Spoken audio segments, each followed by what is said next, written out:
Good morning, students. How are you? Great. Okay. So इस class का पहला lecture है, ठीक है, और हमने भी सेपरेट कर दिया है हर क्लास को. तो it's better that you can learn and and express your self in separate groups. Okay. तो हम आगे कुछ पढ़ेंगे. तो पहले जानते हैं कि हमने क्या क्या पढ़ना है, ठीक है.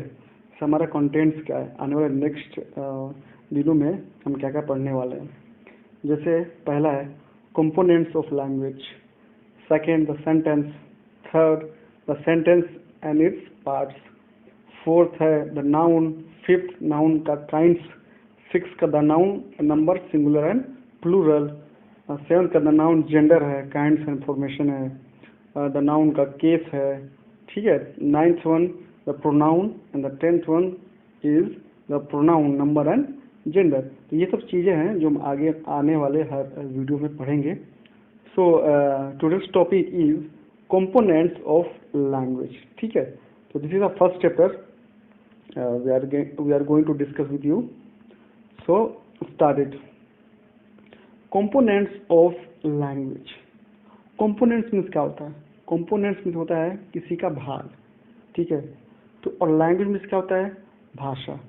जैसे लैंग्वेज, जैसे आपको अभी कितने लैंग्वेज आती हैं? हिंदी, ठीक है, इंग्लिश, यस, थोड़ा बहुत इंग्लिश आप भी बोल लेते हैं, ठीक है.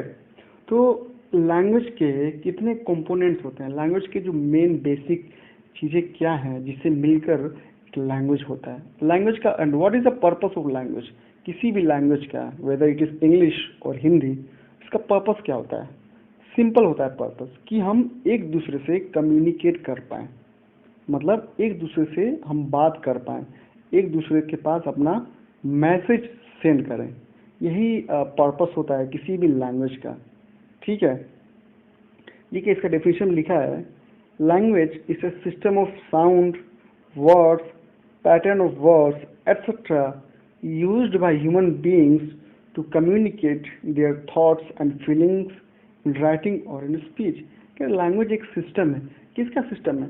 साउंड का, कुछ वर्ड्स का, कुछ पैटर्न्स का, ठीक है, जिससे हम अपनी thoughts and whatever the feelings inside our head, ठीक है, तो ये सब चीज़ें हम शेयर कर दें, आइदर बोल के या फिर लिख के, ठीक है, आइदर इन राइटिंग और इन अ स्पीच, ठीक है. तो इसी को लैंग्वेज बोलते हैं, एक सिस्टम होता है, ठीक है. एंड ग्रामर क्या होता है? जैसे लिखा है, डेफिनेशन क्या है? ग्रामर इज द स्टडी और science of rules for forming word. जैसे ग्रामर ये है, ग्रामर एक तरह का रूल है. किसका रूल है?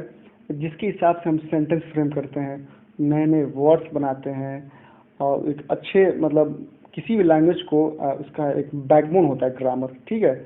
एक मतलब किसी भी लैंग्वेज को बांधता है एक में, ठीक है. तो एक रूल्स एंड रेगुलेशन कौन देता है? ग्रामर देता है लैंग्वेज को एक अच्छा बनाने में, ठीक है. क्लियर है ना? इस लैंग्वेज क्या होता है? कम्युनिकेशन के लिए हम जो भी यूज़ करते हैं, वर्ड्स, सेंटेंस, फ्रेजेस, ठीक है, तो ये सब लैंग्वेज होता है. क्लियर है?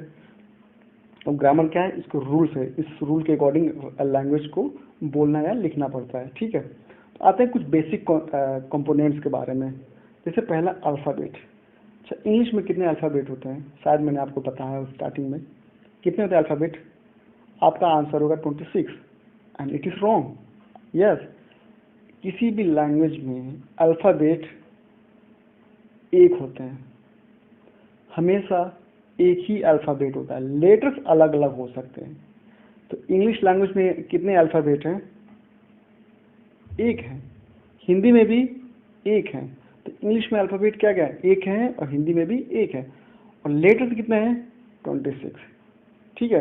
इसमें लिखा भी है, देखिए डेफिनेशन पढ़िए. Alphabet is a set of letters which are used in a fixed order when writing in language. कह रहा है इस सेट ऑफ लेटर्स हैं.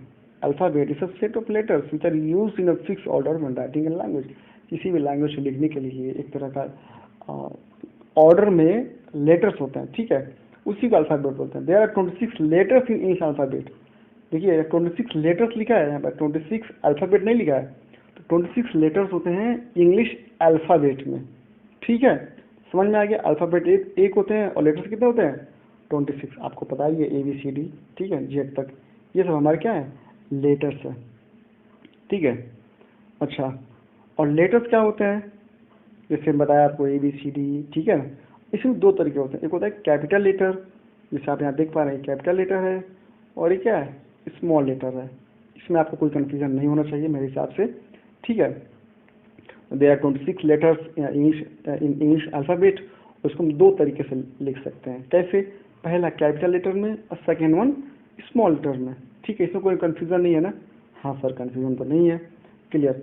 अब आते हैं नेक्स्टली क्या है कि further these letters are divided into, अपने लेटर्स को भी हमने दो पार्ट्स में और डिवाइड किया है, किस टर्म में, इसके वोवेल्स एंड कॉन्सोनेंट्स में। यह भी आपको अच्छे से पता होगा, वोवेल्स कितने होते हैं, 7 या 8, सर वोवेल्स 5 होते हैं, वेरी गुड। वोवेल्स कितने होते हैं, 5 होते हैं। कौन कौन से होते हैं, A E I O U, A E I O and U, ये सब क्या हुए, वोवेल हुए। और कॉन्सोनेंट्स कितने हुए, बाकी के जो भी 21 लेटर्स हैं वो क्या हुए, हमारे कॉन्सोनेंट्स हुए, क्लियर। अल्फ़ाबेट एक होता है, लेटर 26 होता है, वोवेल्स 5 होते हैं, कॉन्सोनेंट 21 होते हैं, और साउंड्स कितने होते हैं इंग्लिश में, इंग्लिश लैंग्वेज में साउंड्स कितने होते हैं, 44 होते हैं, ठीक है। कितने होते हैं, 44। तो कितने साउंड्स होते हैं इंग्लिश में, 44, ठीक है। हाँ सर ठीक है। बात है वर्ड्स किसको बोलते हैं, वर्ड, वर्ड किसको बोलते हैं, जैसे मैं बोलूँ एप्पल, एप्पल क्या है, एप्पल इज अ वर्ड। अच्छा ये वर्ड क्यों है, वर्ड क्यों है, पहले डेफिनेशन पढ़ते हैं फिर जानते हैं। लिखा है a word is a combination of letter, combination में क्या होता है, मिलाना, combination of letters in a fixed order. देखिए दो चीज़ है, एक कॉम्बिनेशन ऑफ लेटर्स है और फिक्स्ड ऑर्डर है। जैसे एप्पल का लिखते हैं APPLE, ये लिखते हैं ना, लेकिन इसको हम लिखे हैं ऐसे ALPEP। देखिए यहाँ भी कॉम्बिनेशन ऑफ लेटर है और यहाँ भी कॉम्बिनेशन ऑफ लेटर है, लेकिन ये सेंस नहीं दे रहा है, ठीक है। और लेकिन इसका मतलब हमें पता चल रहा है, तो दिस इज वर्ड, ठीक है ना। ये क्या है, वर्ड है। ये कह रहा है कि कॉम्बिनेशन ऑफ लेटर्स होंगे और फिक्स्ड ऑर्डर में होंगे। देखिए ये फिक्स्ड ऑर्डर में है, ठीक है, ताकि हमें एक क्लियर मीनिंग मिले, ताकि हम उसका एक सेंस पता चल जाए, ठीक है ना। इसी को वर्ड्स बोलते हैं। फिर लिखा है in spoken language the sound of this letters are in written language and shape और size of this letter express the meaning, ठीक है ना। तो सिंपल सी बात है, वर्ड्स क्या होता है, जो कॉम्बिनेशन ऑफ लेटर्स हैं और उसको ऐसे ऑर्डर में उसको अरेंज किया गया है ताकि वो हमें एक मीनिंग दे सके। जैसे एप्पल मीन्स क्या होता है, सेब होता है, Apple is a kind of fruit, clear है ना। इसी को हम क्या बोलते हैं, वर्ड बोलते हैं, ठीक है। नाउ अब सेंटेंस क्या बोलते हैं, देखिए जैसे ये एक ग्रुप ऑफ लेटर्स था ना, अब सेंटेंस में क्या हो जाएगा, ग्रुप ऑफ वर्ड्स हो जाएंगे, ग्रुप ऑफ वर्ड्स हो जाएंगे। A group of words arranged in a particular order to make a complete sentence is called sentence, ठीक है। हम सेंटेंस के बारे में थोड़ा सा और डिटेल में नेक्स्ट वीडियो लेक्चर में पढ़ेंगे, बट इतना जानिए कि ग्रुप ऑफ वर्ड्स होता है, ठीक है, उसी को जो कि एक सेंस दे, उसी को हम क्या बोलते हैं, सेंटेंस बोलते हैं, ठीक है। जैसे I am going to market, इसमें कितने कितने सारे वर्ड्स हैं, I am going to market, तो there are 5 words in this sentence, और ये हमारा सेंस भी दे रहा है, तो इसीलिए ये एक सेंटेंस है। क्लियर हो गया आप लोगों को, हाँ सर क्लियर हो गया। ये कुछ चीज़ें और जानते हैं। फिर लिखा है अ सेंटेंस में हैव द फॉलोइंग कंपोनेंट्स, कह रहा है अब सेंटेंस में भी कितने कंपोनेंट्स होते हैं जानते हैं, फ्रेज एंड क्लॉज। इसके बारे में हम डिटेल से बाद में जानेंगे, बट अभी के लिए बस इतना जानिए, फ्रेज क्या होता है, a group of words without a word is called a phrase. ज़्यादा डिटेल में मत जानिए, बस इतना जानिए कुछ ग्रुप ऑफ वर्ड्स होते हैं जिसमें इसमें वर्ब नहीं होता, उसको फ्रेज बोलते हैं, ठीक है। हालांकि पूरी तरीके से डिफिनेशन ये नहीं है, आगे पढ़ेंगे। जैसे in the meeting, in the room, in the field, तो क्या है, जैसे I M in the field, तो इन द फील्ड क्या है, एक तरह से फ्रेज है, ठीक है ना, इसमें वर्ब नहीं है। और वही क्लॉज क्या होता है, क्लॉज भी ग्रुप ऑफ वर्ड्स होता है, लेकिन इसमें सब्जेक्ट एंड वर्ब होते हैं, ठीक है। Who is in the field, ठीक है ना, तो क्या है इसमें हु क्या आ गया, हु सब्जेक्ट आ गया, इज वर्ब हो गया, इन द फील्ड हमारा फ्रेज आ गया। तो इसी को क्लोज हम पढ़ते हैं। कंफ्यूजन नहीं है, हम लेटर में इसको बाद में पढ़ेंगे अच्छे से, ठीक है।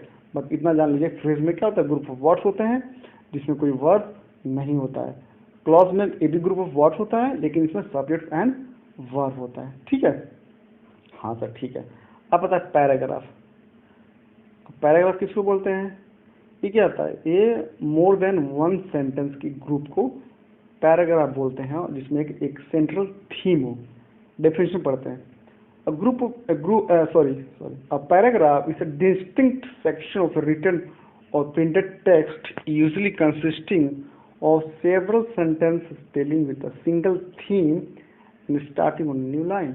कह रहा है कि पैराग्राफ क्या होता है, एक पर्टिकुलर सेक्शन होता है जो कि रिटन होता है, ठीक है। इसमें क्या होता है, सेवरल सेंटेंसेस होते हैं, एक से ज़्यादा सेंटेंसेस होते हैं और किसी सिंगल थीम पे बात कर रहे हैं। जैसे अगर पॉपुलेशन के बारे में बात कर रहे हैं तो एक पैराग्राफ पॉपुलेशन के बारे में ही लिखेंगे, हम पॉल्यूशन की तरफ नहीं जाएंगे, ठीक है।